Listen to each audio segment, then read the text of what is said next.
Hi, this is Blake. Hi, this is Cameron. We welcome you to yet another episode of Trust Talks.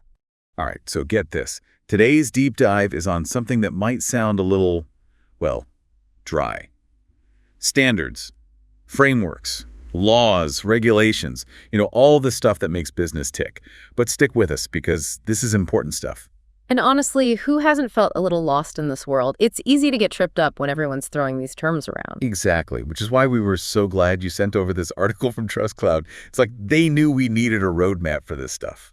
The funny thing is how often people use these terms interchangeably, but confusing a suggestion with a law, that's a recipe for trouble. Talk about a disaster waiting to happen. So let's break it all down. First things first, what do these terms even mean? It's like building a house, right? You got to start with the foundation. So standards, think of those as the agreed upon ways of doing things, like how you want all the parts of a car to fit together perfectly.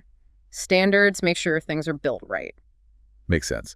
So if those are the guidelines for the parts, are frameworks like the blueprints for the whole car? You got it. Frameworks are a bigger picture view, usually for a specific goal or industry. Take cybersecurity, for example.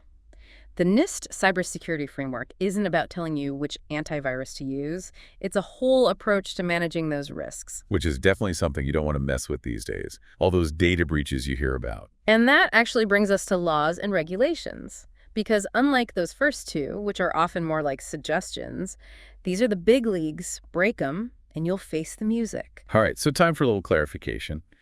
What's the difference between a law and a regulation? I'll admit, I mix them up sometimes. It's an important difference. Think of laws as the big rules from the government, like HIPAA, that law protecting your health info.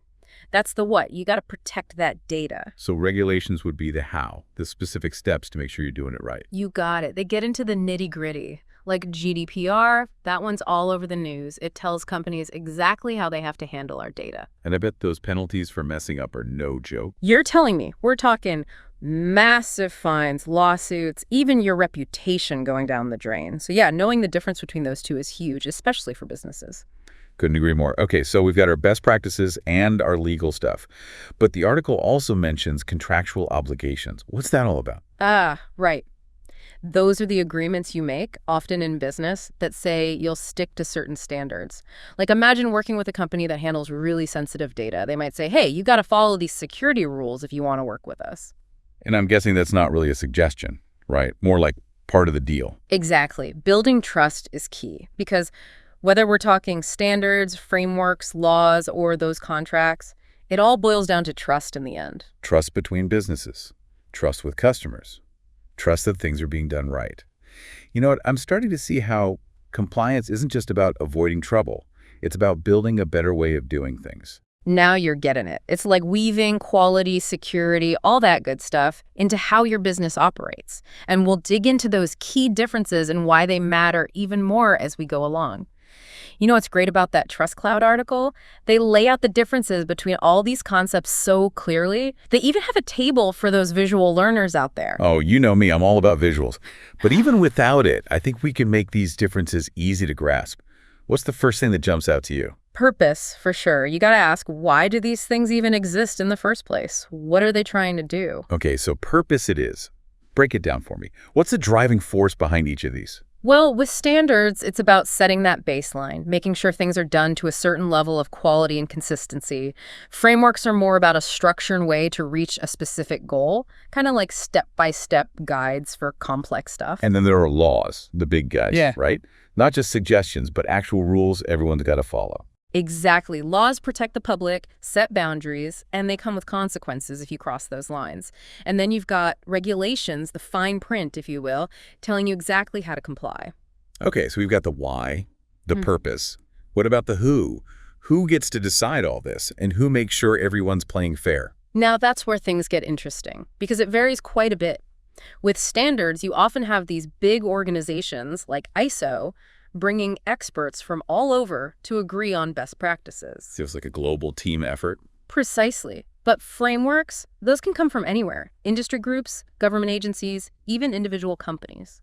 Like a company might create their own framework for handling customer data, or an industry group sets guidelines for ethical sourcing. Exactly. It's all about creating those guidelines for a specific context. But laws, those are the big leagues, right? Here in the US, that's Congress's job, debating and passing laws that apply to everyone. And then it's up to government agencies to translate those laws into those specific regulations we were talking about.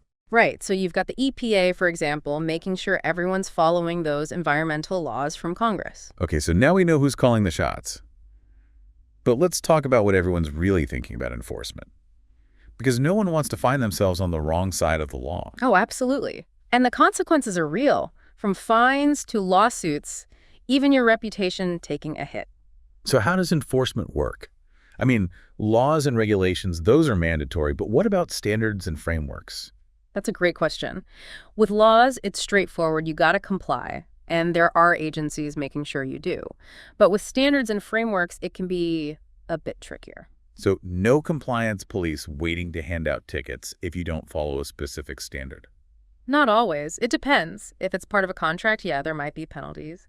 Or if you're going for an industry certification, you have to show you're complying. Like a seal of approval to prove you're meeting those standards. You got it. And even if it's not legally required, ignoring those standards can hurt your reputation, make people think twice about working with you. Think about it. Would you trust a company with your data if they weren't following basic security standards, even if they weren't legally required to? Probably not. Exactly. It goes back to trust. In today's world, that's everything. You know, it's interesting how compliance can sound kind of, I don't know, boring. But the more we dig into this, the more I realize it's really about building a stronger, more reliable business. Right. It's about making quality and security part of your company's DNA. And I think that's where some companies get tripped up. They're so focused on just checking boxes and not breaking any rules that they forget about the bigger picture. It's true. A good compliance mindset can actually help you grow, build trust with customers, even give you an edge over the competition. Okay, tell me more about that. Think about it. You're a business owner, you want to invest in some cool new tech, right? Yeah. Something to really shake things up. But there are always risks. Especially with security these days. Exactly. But if you've got a solid compliance framework in place, you're not starting from scratch. You've got those guidelines, those best practices already there. So you can take bigger chances knowing you've got that safety net. So it's not about killing innovation. It's about creating a space where it can thrive. Exactly. And that's the power of a real compliance mindset. It's not just ticking boxes, it's weaving those principles into everything you do. So how do you actually create that kind of culture in a company? How do we move past the checklists and really live those principles? It starts at the top.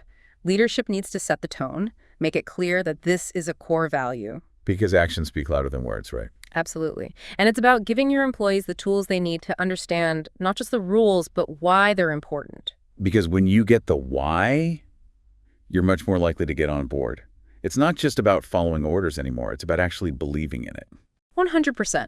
Imagine if you were told, here's a list of rules versus here's how these rules protect our customers, our company, even you. It's a completely different feeling. It becomes a shared responsibility then. Yeah. Right? Something everyone owns. Exactly. And it doesn't have to be overwhelming. Just start small. Ask yourself, what's one thing we can do today to make our organization more compliant, more secure, more trustworthy, and then do it. Love it. One step at a time, always moving forward. And hey, you don't have to do it alone. There are experts out there, organizations, even podcasts like this one. You said it. We're all in this together. And when it comes down to it, embracing compliance isn't just about, avoiding trouble. It's about building something great. A business that's not just profitable, but ethical, sustainable, built on trust. Now that's something I think we can all get behind. Well, we've reached the end of our deep dive for today, but the conversation doesn't have to stop here. I hope this has given you some food for thought and maybe even inspired you to take action. Remember, compliance isn't just about following the rules. It's about building something extraordinary. Thanks for joining us, and until next time, stay curious.